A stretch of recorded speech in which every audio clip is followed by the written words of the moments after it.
What's up, guys? So, a lot of people have been asking me to talk about what is Brahman and and basically clear up the whole dual versus non-dual thing. Okay, so this is gonna be a hard one, but basically, my view on the whole thing is, according to Hinduism, Brahman is the all-pervading supreme consciousness, meaning that basically it's non-dual, right? There's no separation, no nothing. And the reason why I resonate with this is because that if you really look through the ancient texts like the Bhagavad Gita, the Upanishads and all these different texts, basically you see that the meaning of the word Upanishads is the end or the summary of the Vedas. So to really put it into perspective, what that means is you can take even the Gita, you can take all these powerful books, but they come nowhere near the Upanishads, because the Upanishads is actually the final texts of the big ones that were written. Like there's many texts, but the main ones that were written were the Upanishads, and this one summed up all of them completely. So, excuse me. So, so what I think is, I don't think that it makes much sense to take the dual perspective of the Vaishnavas, because it just doesn't make any sense to me. Like, think about it.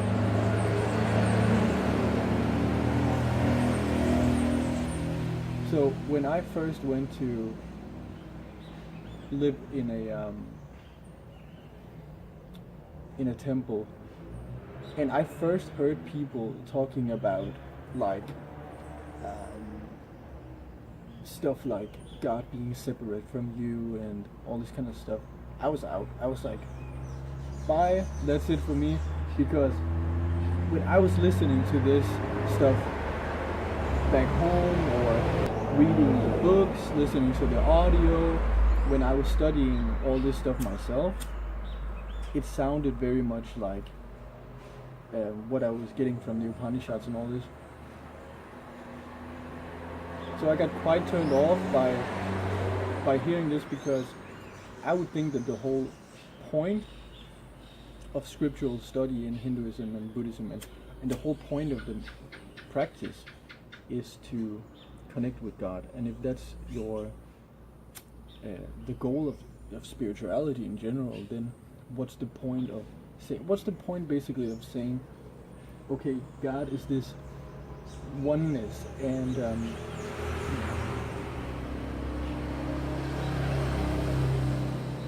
the goal is to connect with this, but it's separate from you. To me, that doesn't make any sense, and for good reason, because if you think just a little bit about it, you will quickly see that, I mean,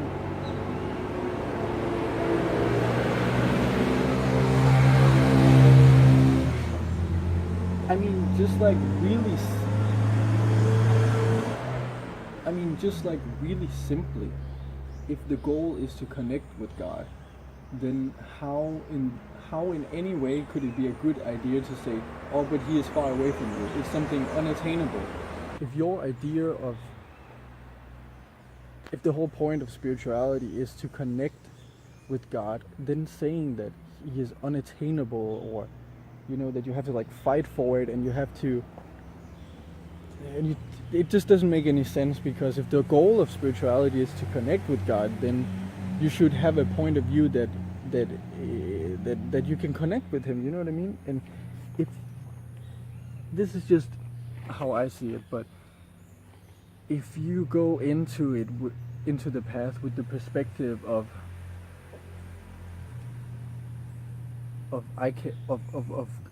a dual perspective, you're saying that it's something, then you cannot connect with it. If you go into it from a non-dual perspective, you can connect with it, because you are it. Like, say, if you are one with God, you you don't have to do any work. You don't have to go somewhere and fight this whole battle. To it just seems contradictory to me, really. In my experience of being in the temples and being 8 months in India as well, my experience is that the people of India and the people of Nepal, of this kind of culture, they don't they aren't Vaishnavas, really. They usually tend to be Shaivites. They tend to be more of the Advaita philosophy, and like I said, for good reason. For good reason. If you want to connect with God, you have to feel as though you are feeling God in every single cell of your body, that you are in touch with it and seeing it everywhere, and not like that it is unattainable and that you can't, that it's almost unreachable.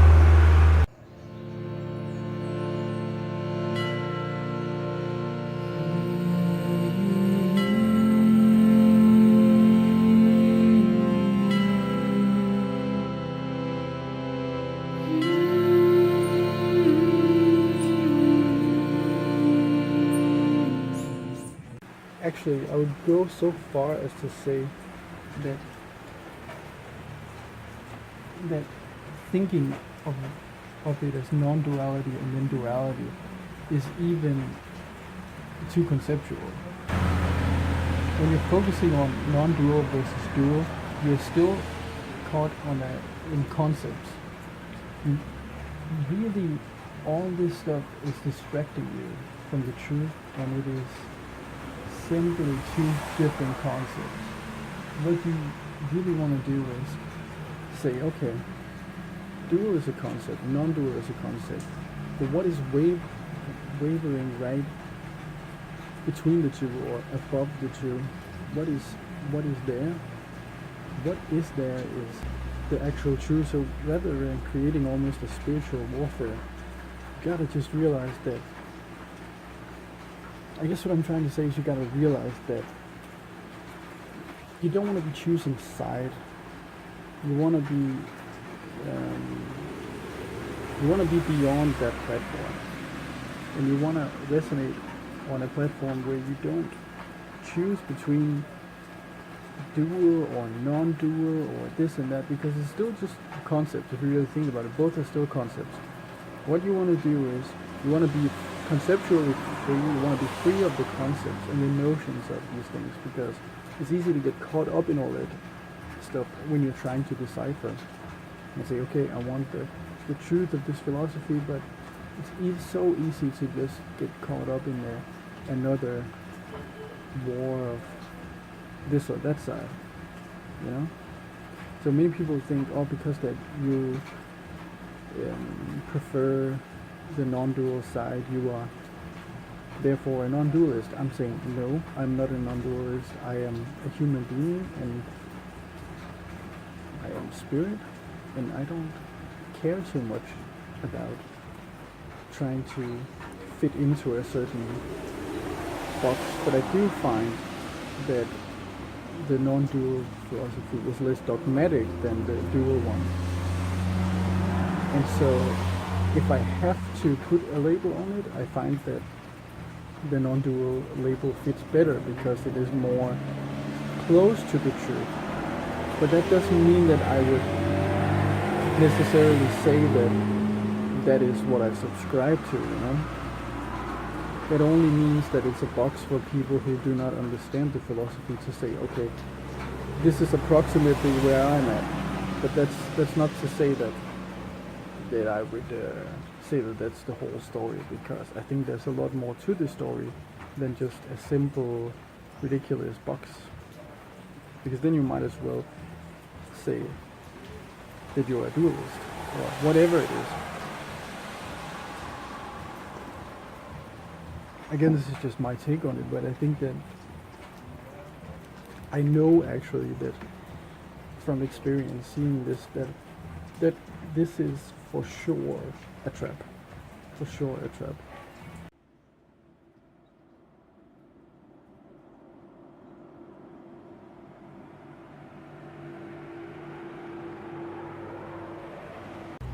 If you enjoyed this video, hit the subscribe, leave a like, and leave a comment as well. And soon I will put out a video explaining more about this in a more conclusive video, and there will be like 5-6 other videos coming out as well on different things, but I will make a video explaining all this stuff in more detail and kind of going into explaining what I really think is true about this. But in this video I wanted to just like take a more beyond perspective and kind of tell you how I think you can actually get a more transcendent perspective. But in the other video I want to elaborate a little bit more on that stuff as well. So yeah. Also, there's a video coming on the most transcendental, most powerful meditation for blissfulness. So check that out. Okay guys, hope you enjoyed. See you soon.